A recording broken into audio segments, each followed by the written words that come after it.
बगावत पर उकसाने के इल्जाम में गिरफ्तार शहबाज गिल के खिलाफ इस्लामाबाद के थाना कोहसार में मुकदमा दर्ज। तहरीक इंसाफ का इस्लामाबाद हाई कोर्ट से रुजू का फैसला, पिटीशन जल्द दायर कर दी जाएगी। इमरान खान के ज़ेर सदारत हंगामी इजलास, अहम रहनुमाओं की शिरकत, ताज़ा तरीन सूरत हाल पर गौर।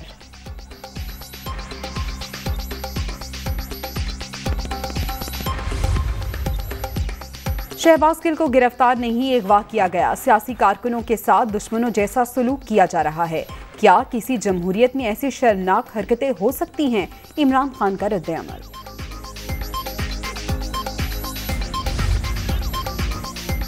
शहबाज गिल की गिरफ्तारी पर पंजाब हुकूमत का रिएक्शन, 25 मई के वाक़यात में शामिल अफराद को गिरफ्तार करने का फैसला।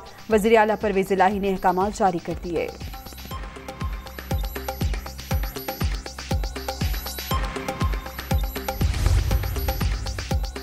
बनीगाला की सिक्योरिटी का मामला, वफाक और पंजाब हुकूमत आमने सामने। मोनिस इलाही का इमरान खान के रिहाइशगाह के बाहर पंजाब पुलिस तैनात करने का ऐलान। पीटीआई चेयरमैन को नुकसान पहुंचाने की हर कोशिश नाकाम बनाएंगे, काफ लीगी रहनुमा का ट्वीट। सूबाई वज़ीर दाखिला हाशिम डोगर का बनीगाला पहुंचने का ऐलान।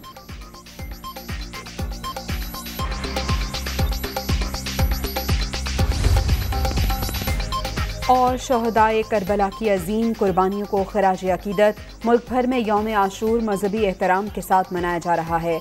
लाहौर, कराची, इस्लामाबाद और पेशावर समेत तमाम छोटे बड़े शहरों में मातमी जुलूस।